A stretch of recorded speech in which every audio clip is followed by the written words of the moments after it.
So our question today is about when a person have to learn for himself and when he should teach to others. What is the right balance within that?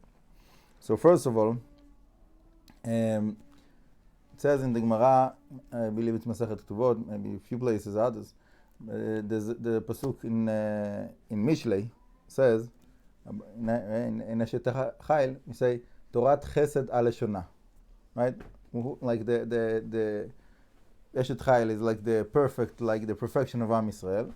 One of the perfections is to be in a level of Torat Chesed, to do Chesed, to be kind with your Torah. So the Gemara is asking, what is Torat Chesed?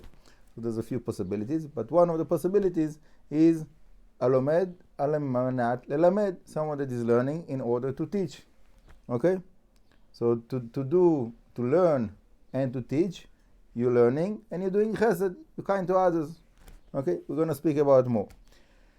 Another point within that the Gemara says, Abal ilmod, someone that did come just to learn for himself. Okay, so he get to learn for himself. Abal ilmod, Abal elamed, someone that he wants to teach. Lilmod ulelamed, he's getting to learn and to teach.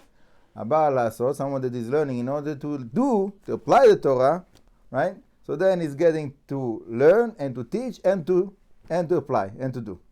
Okay? So the first one is just learning. Just learning for himself. Second is learning and is teaching. Third is learning, is teaching, and is applying, is doing the Torah, is living the Torah. Is that the goal? That's obviously the goal. Yeah.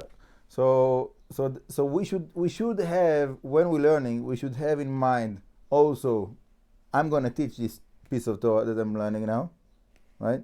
I need to be able to say it over. I need to have it clear in my mind to be able to say it over in a clear way that people will understand. It's not enough for me that I think that I understand it. I need to make sure that I understand it in order that I'll be able to teach it, right? And more than that, I need to know how to do it, right? So sometimes it's hard. Yeah, if it's halacha, so it's easy. You're learning. You need to apply the halacha. But sometimes when you're talking about like all kinds of like stories in the Gemara, whatever, all kinds of Kabbalistic concepts. So how do you apply that? Okay, so B'ezrat Hashem, we'll speak about another time. But anyhow, as much as possible, while you're learning, you have to have in mind, I'm going to teach whatever it is that I'm learning now, and I'm going to apply whatever it is that I'm learning now. So I better have it clear in my mind that I'll be able to say it over, and I'll be able to know what to do when it comes to me, when Hashem sends it to me. And I can tell you, like personally, about myself, that many times I had all kinds of parts of Torah that when I was learning it, I thought to myself, that's never going to happen. I can just, read through that and, go get it going. I have more things, more important things that I have to hold back for, right? And then sure enough, Hashem brought it into my life that I had to deal with, or like situation like that, or someone was asking me about exactly that question, that whatever I was in a hurry for. So it's a good thing generally to whatever it is that we're learning, to try to learn it thoroughly, to be able to say it over. Okay. Now, for many people, it seems like a contradiction. I want to learn now something very advanced, whatever deep stuff of whatever it is, whatever that Hashem brought me in my learning. And now if I get students that are beginners, I need to explain to them like the basic concept. So it's holding me back. So I'm not gonna learn myself. So what's gonna be? I won't grow. So obviously there is something to it. You can't take children and teach them like the Tosfot. It's not like it doesn't work. Yeah, you take every student that you have to go down to his level. Mm-hmm. So but the answer is that it's not that you're not growing. You're growing in a different way. Yeah, it's a different way of growth. And let me finish with the story that I heard from Rav Sekton, that I was learning by him Gemara for my first years here in Har Zion. The story is about Rav David. No, what's his name? He was in the States, one of the Gedolei Hador of the previous generation. Davis, Rabbi Davis. I don't know. Whatever. He was teaching in yeshiva. He was not the Rosh Yeshiva.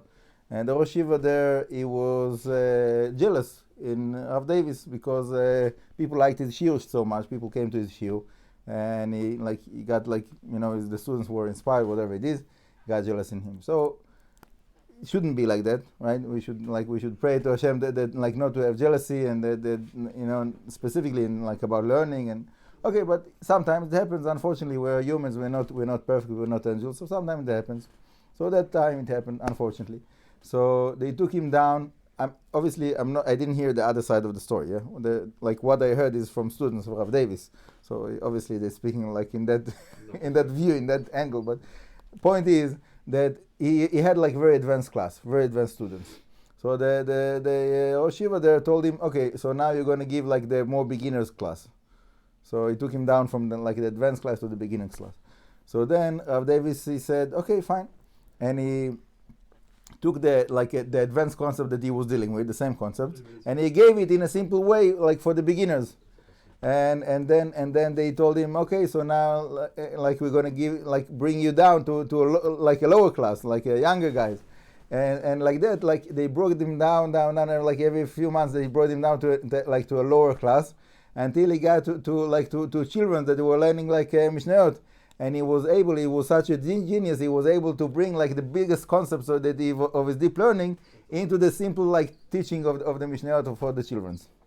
And that's the real maturity. That's the real what is a big rabbi? Someone that is able to take the biggest concept and say it in a more simple way that even children can learn. Okay, so that's growth. Yeah, that's growth. Even though he was supposed to minimize himself, right? Yeah, to tzimtzum, to metzamtzem himself. How do you say tzimtzem et atzmo? You have a good translation for that?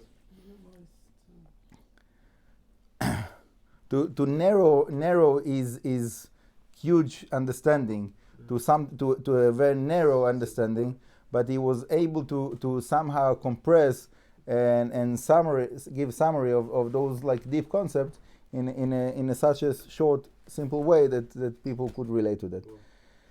So that's a big rabbi, and someone that is teaching beginners, you have this opportunity, but obviously you need to have the patience for that. Yeah. So if you have that ambition that we have to finish, we have to we don't have time to go over that, so then you lost from beginning, it doesn't happen.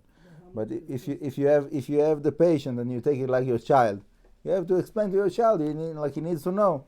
You take it step by step.